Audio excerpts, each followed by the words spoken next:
16, 17 years old, 18 years old, lack of ambition, lack of what are you going to do with your life? Yeah, that's a weird thing I don't understand. I'm still having a hard time as a parent wrapping my head around that. Like, I felt like I grew up in a neighborhood and a place that even, I mean, it wasn't well off. We weren't broke by any means, but, you know, pretty middle income, you know, pretty basic Houston suburb, if you will. Right.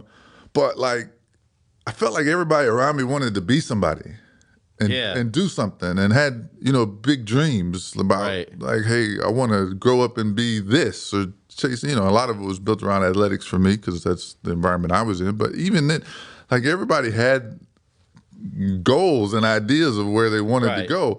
But now, you know, you do run into a lot of kids that just don't have it. Like what do you want to be when you grow up? I don't know. Like, like they don't. And you're talking about now. You ask a 13-year-old boy, what do you want to be when you grow up, and whatever he says, you can figure that's not going to be it, right? Yeah. With the exception of those ones that really have a really like a hook on something, but most of the time you're going to change your mind 50 times. But by the time you get to be like, I remember like when we were, you know, we're seniors in high school and people are talking about where they're going to go to college and what they're going to major in. And of course, everybody changed their major 3 times after they went to school. But the point is, like, you were thinking about it. Yeah. You were still stupid and you didn't really know how the world works. But, like, you were thinking about that.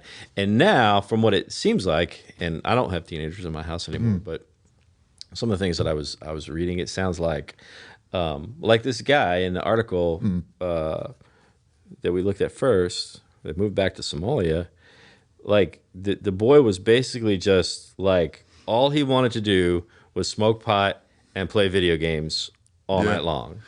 Yeah. And that was it. He had some ambitions about being like a fashion designer and some other stuff, and that drove his father crazy because his father was that's part of the problem. Yeah. I'm always coming back. I give kids the benefit of the doubt. I do think in so many instances they're products of the environments and the adults around them, and so I think there's a certain level of, you know, standard and expectation that I have as a parent that I'm not willing to let go of. But at the same time, what I've learned as my kids have gotten older is that I have to broaden my view of what success might look like for them. And that's a good point. You know, you talk about, he wants to be a fashion designer. Well, what's wrong with that, right? Nothing. Whereas before, you know, 50 years ago, you're not going to be a fashion designer. You're going to go to school and become a lawyer or a doctor or a teacher, you know, all the things, the respected, you know. But like my kids will tell me now, I can learn more on YouTube than I can going to this class or going to, and in some cases that's actually true. Yeah. Like I give them a lot of crap because they watch a lot of mindless stuff on YouTube for sure. But one of my kids like built an entire computer just from watching YouTube videos. Like literally built, like for Christmas, what do you want? I want these computer parts. They're like, well, let's just go to Best Buy and buy a computer that'll actually work. And when it breaks down, then we can take it back and get it fixed. No. I want to build my own. And it's probably the best computer we have in our house. Yeah.